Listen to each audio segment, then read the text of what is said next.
为了要招更较侪外国学生来台湾留踮台湾食头路，教育部鼓励大学设立新型专班。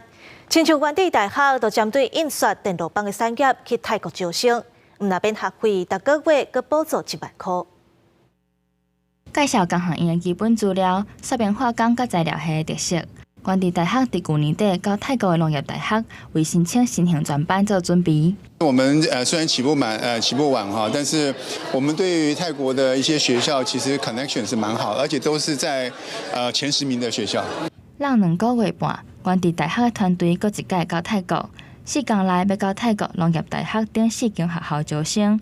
专班主要是锁定印刷电路板的产业，希望会当找到英语能力美院的学士后或者是硕士班的学生。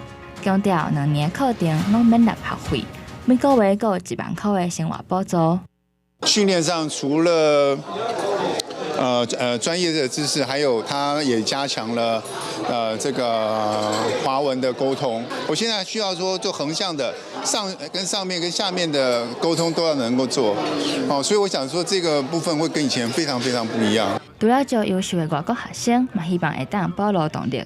包括原地大学在内，有44间学校提报113学年度新型专班计划，拢总要招122班2264人。第一年就是印尼、菲律宾、越南，因为这3个国家本来也是我们目前生源比较多的国家，所以我们优先在这里设基地。那这个基地其实都是在协助各大学。